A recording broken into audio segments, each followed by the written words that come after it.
Yo, ratatatatatatai. Yeah man, special combination. Jocelyn Sheila, original tune. Yeah man, respect all time. Laissons parler les gens. Laisse parler les gens. Laissons parler les gens. Laisse parler les gens.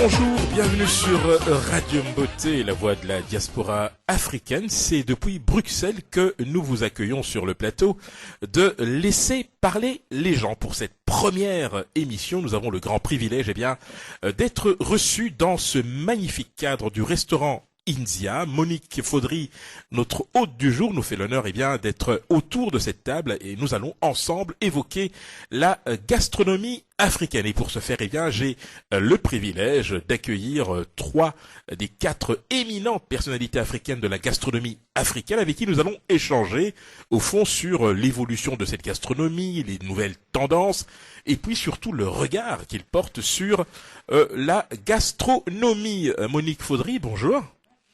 Merci de nous accueillir ici chez vous, restaurant India, je l'ai dit, magnifique cadre. Nous avons aussi le grand plaisir de vous recevoir avec Jean-Luc Vermeau. Bonjour. Oui, bonjour. Vous êtes créateur culinaire, nous allons y revenir. C'est une appellation contrôlée, dites-moi.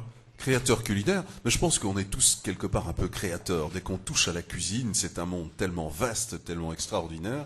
On a tous une petite part de création, que ce soit maman Monique à la cuisine ou d'autres personnages comme moi qui sont entre l'élevage et les plateaux et la cuisine. On a une part de créativité qui sommeille en nous et c'est une bonne manière. Nous aurons l'occasion d'en parler, je dirais, en long et en large avec cette tendance à laquelle je faisais allusion. Nous avons aussi le grand plaisir d'accueillir maman Anastasie, qui est l'initiatrice, la conceptrice, mais surtout celle qui gère de main de maître le restaurant Les Chutes de Ouaghénia. Maman Anastasie, bonjour. Bonjour. Comment allez-vous? Ça va.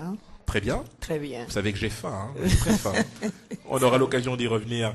Voilà, donc aujourd'hui, nous aurons l'occasion de parler avec 4 personnes. Nous attendons un dernier invité. Nous aurons l'occasion de vous le présenter dès qu'il sera ici avec nous depuis le restaurant India. Monique Faudry, le restaurant India, c'est une institution, n'ayons pas peur des mots, beaucoup le disent, je l'avoue volontiers. Cela fait plusieurs années déjà que votre restaurant fait autorité en matière de gastronomie africaine. Si vous deviez résumer en quelques mots l'esprit India, c'est quoi?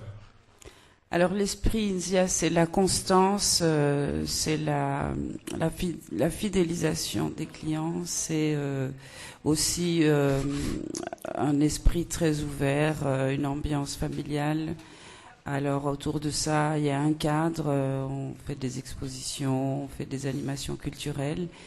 Et je pense que c'est vraiment le leitmotiv, c'est que le client doit se sentir chez lui et à l'aise quand il vient à India.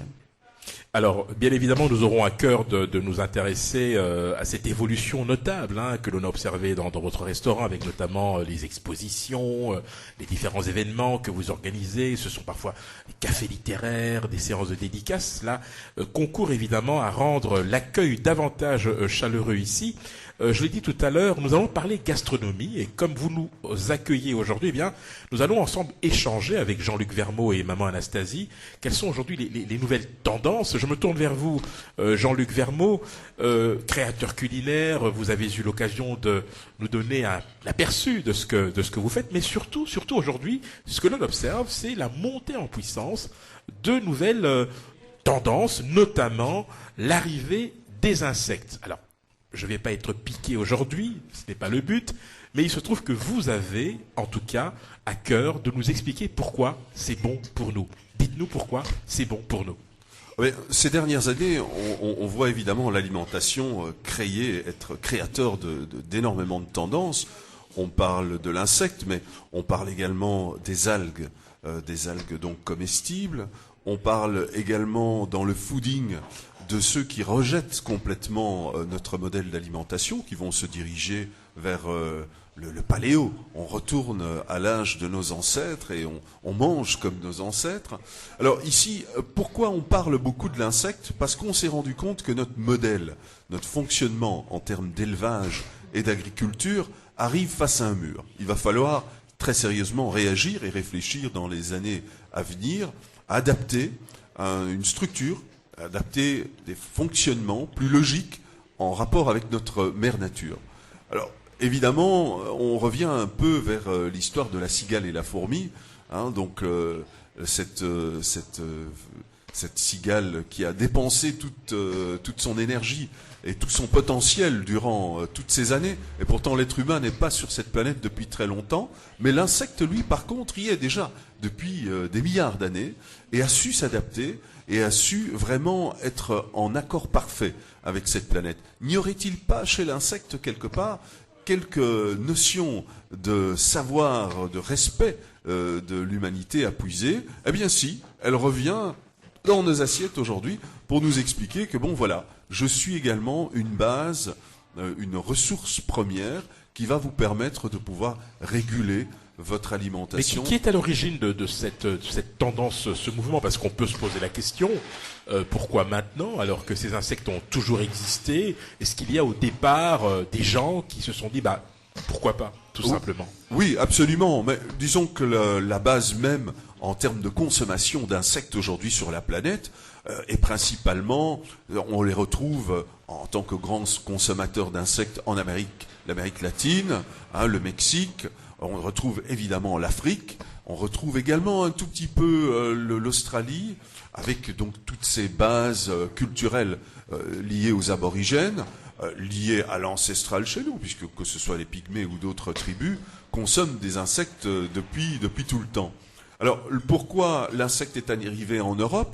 Parce qu'il y a eu évidemment des échanges agronomiques, des échanges au niveau de l'agronomie, au niveau intellectuel, entre les différentes facultés agronomiques qui ont aidé l'Afrique ou d'autres pays ou d'autres continents au niveau du développement en agriculture, en élevage, qui se sont rendus compte au fur et à mesure du temps que l'insecte avait un apport au niveau protéines extrêmement intéressant et qu'il fallait se poser et faire des recherches et des études sérieuses pour pouvoir en bénéficier dans les années qui viennent.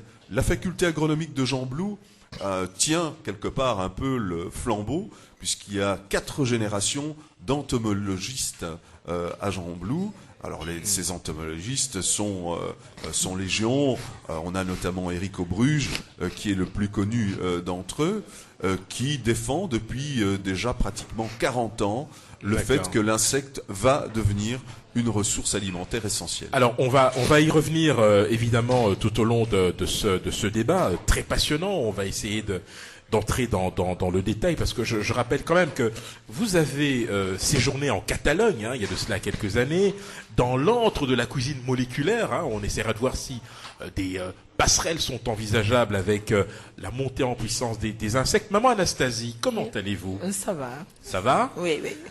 Les Chutes de Ouaghénia, restaurant très connu à Bruxelles, accueil chaleureux de la vie de beaucoup de vos clients. Alors, depuis quand existe votre restaurant? Je suis au rue Ernest et Solveig, numéro 31. Et D'accord. voilà.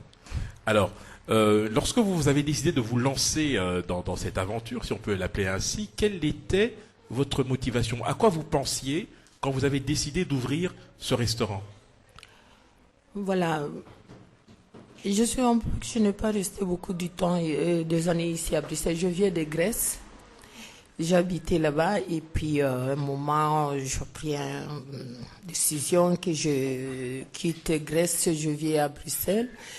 Et je fais que j'ouvre quelque chose pour nos frères, nos sœurs et tout ça, et surtout tout le Congo et pour les Kisangani aussi. C'est ça. Donc vous vouliez en fait partager au fond cet amour pour la cuisine de chez vous. De chez nous, oui. Il y avait des gens qui en avaient besoin? Vous avez ressenti ce besoin-là de... Oui. Il y avait les gens et Je fais pas beaucoup de choses, mais petites choses, mais tout le monde, ils sont très contents et je suis quelqu'un que j'accueille tout le monde, souriante, je vois tout le monde comme moi-même et je partage pas l'ambiance de faire que, ou bien partager les gens, mais toujours j'accueille tout le monde souriante, danser, on met de musique de chez nous et tout.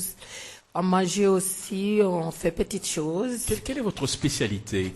Quels sont les plats que vous proposez et que les gens adorent, par exemple? J'ai petites choses à faire, comme des légumes, par exemple, je fais pas beaucoup. Pondu, Des bite pondus et des bitekuteko. Et j'aimerais un peu, là, je m'arrête. Et puis, on fait des tilapia, des œufs de poulet, la chèvre grillée, des samboussas, tout, etc. Plus de chez nous. D'accord. Européens, c'est un peu difficile. Je ne vous fais pas beaucoup parce que et tous les Européens qui viennent aussi, ils veulent manger comme tous les Africains qui Tout à sont fait. là. Oui, oui. Et les clients qui viennent vous voir au restaurant, en général, est-ce que ce sont des gens qui ont vécu en Afrique ou est-ce que ce sont des Africains, tout simplement, des Européens qui veulent venir à la découverte de ce que vous proposez? Exactement. Il y en a j'ai beaucoup de clients qui sont venus chez moi. Ils ne sont pas seulement qui viennent en Afrique. Ils sont que d'ici, Afrique aussi. Et il y a aussi les étrangers, comme les Nigériens, Ghanais. Il y a aussi des Camerounais. Voilà, j'ai beaucoup quand même. Et quand les gens ils viennent là, ils rentrent toujours. Ils sont des clients que je n'ai pas les clients que si je l'accueille aujourd'hui et demain je les perds. Ils sont D'accord. toujours avec moi, oui. D'accord. Alors, quel est votre regard aujourd'hui sur la gastronomie africaine? On va dire ça comme ça. Vous, par exemple, aux Chutes de Ouagagna, vous vous dites, voilà, j'ai une carte, je vais la garder telle qu'elle est, je ne vais pas la changer. Ou est-ce que vous vous dites, je vais peut-être proposer autre chose? Si c'est le cas, qu'est-ce que vous aimeriez améliorer ou proposer de nouveau? Mais voilà, les clients qui viennent chez moi, je crois qu'ils mangent la même chose, c'est ça que je mets sur la carte. Et quand je fais le dîner de temps en temps, et là je change. Parce que tout le monde n'aime pas manger de chez nous.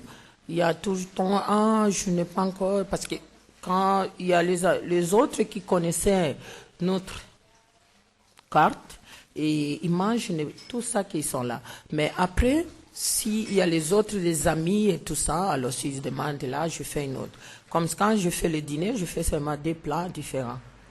Plats africains et européens. D'accord. Alors, très concrètement, au niveau de votre restaurant, quels sont les jours d'ouverture? Les jours d'ouverture, je suis là dès lundi jusqu'à dimanche de temps en temps. Lundi, dimanche. Ouais. Ok. Est-ce que vous proposez aussi un service buffet ou est-ce que c'est à la commande ou à la demande, tout simplement? Commande, oui. Manger sur place, oui. Le buffet, je fais pas beaucoup. D'accord. Seulement le dîner que je fais, les gens là, je fais des plans, pas plus D'accord. que ça, oui. Je crois que je vais venir très bientôt vous voir, chère madame. Monique Bienvenue. Faudry. Merci. Bienvenue. Monique. Ça fait un plaisir. Mais tout le plaisir sera pour nous. Merci beaucoup. Ok. Monique Faudry, vous nous accueillez aujourd'hui, je l'ai dit. Vous êtes une institution, je l'ai dit également. On a eu l'occasion d'en discuter il n'y a pas très longtemps d'ailleurs, au sujet au fond des nouvelles tendances dans la cuisine. Nous aurons l'occasion en seconde partie d'émission d'évoquer avec Jean-Luc Vermeaux cette arrivée massive des insectes. Moi, ce qui m'intéresse, c'est votre regard aujourd'hui sur la gastronomie africaine, à l'aune de cette nouvelle tendance précisément. Est-ce que selon vous, c'est une évolution prévisible ou est-ce qu'au contraire, la gastronomie africaine a vocation à évoluer davantage?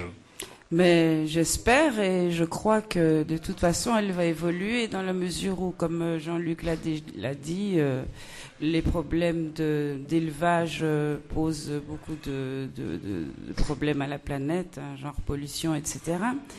D'autre part, je voulais ajouter sur ce que Jean-Luc avait dit qu'en fait, il y a beaucoup de populations en Afrique dans des régions qui ne sont pas très fournies en gibier ou en nature pour avoir des légumes, etc., où il y a des populations qui vivent et survivent. Et c'est ça, en fait, qui a attiré l'attention. Et c'est là que ces gens ont remarqué que ces gens avaient été en pleine santé, mais se nourrissaient pratiquement que d'insectes ou de micro-organismes comme les algues, la spiruline, etc. Et donc, bon, à part ça, oui, je pense que l'insecte a tout son avenir et doit encore nous démontrer pas mal de ses vertus. Il y a juste un problème, c'est son visage, hein, mais Jean-Luc... Jean-Luc le transforme en farine de manière magistrale, et alors on peut arriver à le manger sans trop se poser de questions. Et oui, la cuisine africaine est en train d'évoluer parce qu'elle se métisse aussi, comme la cuisine européenne aussi a évolué en se métissant aussi avec d'autres cultures, d'autres cuisines. Et oui, tout est encore à faire. D'accord. Jean-Luc Vermeaux, vous parliez effectivement de l'apport en protéines des insectes, ce qui fait l'ombre d'aucun doute, hein, selon vos dires. C'est d'ailleurs confirmé par pas mal d'études. Par contre, c'est quand même assez paradoxal de voir au fond que dans des pays africains où il y a des problèmes de famine, les gens ne pensent pas à se nourrir précisément d'insectes. Est-ce que c'est un paradoxe que vous jugez normal ou est-ce qu'au contraire, il faut mettre cela sur le compte plutôt de l'ignorance? Oui, effectivement. Aujourd'hui, on se rend compte que la FAO est au stade de recommander et de pousser la consommation d'insectes non seulement sur l'Afrique, mais sur la totalité de la planète. C'est lié principalement à une meilleure connaissance également de l'insecte, qui provient, comme je l'approchais tout à l'heure, de ces échanges liés aux facultés agronomiques. On va notamment citer celle de Kisangani, qui est extrêmement reconnue, puisque Kisangani, chez nous au Congo, est peut-être un des greniers, je dirais, du pays, et où on retrouve également une variété assez impressionnante d'insectes comestibles. Alors, on s'est rendu compte, évidemment, que l'insecte allait faire partie de notre environnement nutritionnel, parce que sur le terrain, il nourrit des populations. Ces populations ne sont pas extrêmement sujettes aux maladies, que du contraire. Certaines populations retrouvent dans l'alimentation à partir de l'insecte toute une série de protections naturelles qui leur sont transmises par cette consommation. La protéine qui est consommée est une belle protéine qui se digère rapidement et qui a d'autres effets également au niveau de l'organisme. Et ça, on l'a découvert, bien sûr, très récemment. Alors, maman Anastasie, est-ce que vous avez déjà proposé des insectes sur la carte, enfin au restaurant Non. Pas encore. Est-ce que c'est quelque chose d'envisageable ou pas? Eh ben, c'est un peu on discute, on parlait de ça, mais comme les choses aussi tu peux mettre dans votre carte, c'était que les gens aussi, tu vois, qui demandent de temps en temps si vous avez, vous n'avez pas, et voilà. D'accord. On aura l'occasion d'y revenir. Alors là, nous avons pour le coup deux plats avec, je dirais, un échantillon représentatif de ce que l'on peut faire avec ces insectes. Alors je ne sais pas, Monique, Jean-Luc, l'un de vous pourrait nous expliquer ce à quoi nous avons affaire là devant nous. Alors, le plateau avec les différentes sortes de chenilles, là, c'est un petit peu comme on les présente chez nous, quoi. Je veux dire, c'est la manière brute. L'insecte est entier, il est juste sauté, légèrement assaisonné, parce que naturellement, il garde toute sa puissance énergétique quand il n'est pas trop cuit non plus. Hein. Maintenant, c'est un petit peu, Jean-Luc doit connaître ça. L'aliment trop cuit nourrit moins qu'un aliment cru. Et donc, c'est comme ça qu'il est mangé chez nous. Alors, voilà. Jean-Luc, un commentaire par rapport à ce qui nous est présenté? Ah, je suis sous le charme, évidemment. Alors, c'est un plateau extraordinaire. Ça peut te rassurer, je m'en doutais un peu. Hein. C'est un plateau extraordinaire. Là, on a le criquet pèlerin. on a les petites chenilles, les petites chenilles de Vers base, le palmier, là. vers le palmier. On a la chenille sapelli, celle qui est plus communément connue sous le nom de sapelli. En fait, c'est un Italien qui lui a donné son nom parce qu'il s'est rendu compte qu'à la saison des pluies, eh bien, on la récoltait très facilement parce qu'elle tombait des feuilles du fait qu'elle n'a pas d'accroche au niveau de ses pattes. Et donc voilà, Monsieur Sapelli nous a laissé un bel héritage. En fait, on le consommait déjà avant sa venue, Oui. mais il a pu la baptiser. Bon, c'est vraiment le produit brut tel qu'on le consomme non seulement au Congo, en Côte d'Ivoire et dans d'autres En Asie beaucoup. aussi. C'est intéressant, en Asie, dans quel pays exactement? En Thaïlande, au Vietnam, en Chine. Pratiquement toute Toute l'Asie l'Asie consomme mange des insectes. des D'accord. insectes. Alors ici, nous avons par contre à notre plat, ça ressemble à des petites pizzas, et là je vois une sorte de boulette. C'est faite la magie de avec la Jean-Luc. chapelure. Alors dites-nous, qu'est-ce que c'est, Monique? Il faut demander à Jean-Luc, c'est lui qui a fait ça. Il y a des quiches, il y a des petits roulés au saumon, il y a des beignets. Quiche à la sauterelle, hein, c'est bien ça? Voilà, les quiches ici sont réalisées avec 4 insectes d'élevage. Alors, il faut savoir qu'aujourd'hui, enfin, l'Europe et la Belgique ont reconnu 12 espèces d'insectes qui sont agréées par l'AFSCA à la consommation, à la vente On et rappelle, à la hein, production. c'est l'agence fédérale, De la sécurité La- de la la chaîne sécurité. alimentaire. voilà, de la chaîne exactement, alimentaire. tout à fait. Qui ont enfin reconnu ces 12 espèces qu'on va pouvoir consommer en toute légalité et avec lesquelles on va pouvoir travailler également en toute légalité. Ça veut dire qu'on va pouvoir aller vers l'élevage également de ces espèces. Alors nous, en tant que, je dirais, créateurs culinaires, ce nouvel aliment nous intéresse particulièrement, pas uniquement au niveau de son aspect, parce que c'est un peu son aspect qui rebute au niveau de Oui, l'alimentation. précisément. en Occident. Comment on fait pour convaincre quelqu'un de manger les sauterelles? Alors, il y a le côté d'abord pédagogique par rapport à l'intérêt alimentaire de l'espèce, à savoir que un criquet a 80% de protéines sur la totalité de son corps. On va consommer 80% de l'insecte. Et 80% de cette partie consommable est de la pure protéine. Donc c'est magnifique. On va pouvoir le convaincre également par le fait de lui présenter cet insecte comme étant en fait tout simplement une espèce qui consomme peu, qui fait très peu de dégâts au niveau du rejet, donc il y a quasi pas de rejet au niveau méthane. Le taux de transformation de l'insecte est hors norme. On va pouvoir produire 9 kilos d'insectes à partir de 10 kilos de déchets végétaux propres. Donc c'est un taux de transformation qui est imbattable au niveau planétaire aujourd'hui et par rapport à nos modèles de consommation. Très très peu d'exigences en termes de consommation d'eau. Donc on est sur une base qui est magnifique. Si on creuse un tout petit peu plus, eh bien l'insecte tel que le criquet ou le grillon vont nous ramener 2 fois plus de calcium que n'importe quel aliment existant que nous consommons aujourd'hui. On sera sur 2 fois plus de magnésium que n'importe quel autre. Est-ce que vous pensez voilà, on est un peu dans ces quelqu'un schémas-là. qui a faim sur, aujourd'hui ne se soucie pas vraiment de savoir le magnésium, le calcium. Il a faim, il mange, point barre. Oui, Et évidemment. la protéine, c'est Ouais, c'est est essentielle, l'aliment évidemment. qui donne en fait la sensation de satiété. D'accord. Quand on a consommé un bon quota de protéines, on a très rapidement la sensation de satiété en consommant beaucoup moins D'accord. que Bon, si on mangeait que des Il faut féculents, savoir des choses qu'évidemment, on ne peut pas se nourrir d'1 kilo d'insectes à l'heure d'aujourd'hui, parce que le prix est vraiment extrêmement Tout à élevé fait. sur le C'est très marché. cher. On aura effectivement l'occasion d'y revenir en seconde partie. Je termine mon tour de table avec vous, maman Anastasie.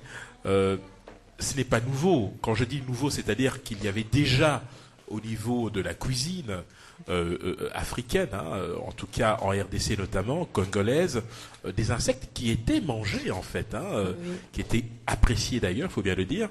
Nous évoquions tout à l'heure la possibilité pour vous de faire évoluer éventuellement votre offre par rapport à la clientèle, mais si vous deviez, je dirais, choisir parmi ce qui nous est proposé ici, qu'est-ce qui, pour vous, selon vous, pourrait éventuellement intéresser vos clients, tout simplement? Qu'est-ce qui pourrait les attirer, au-delà de l'anecdote, du caractère rédhibitoire des aliments? Dites-nous.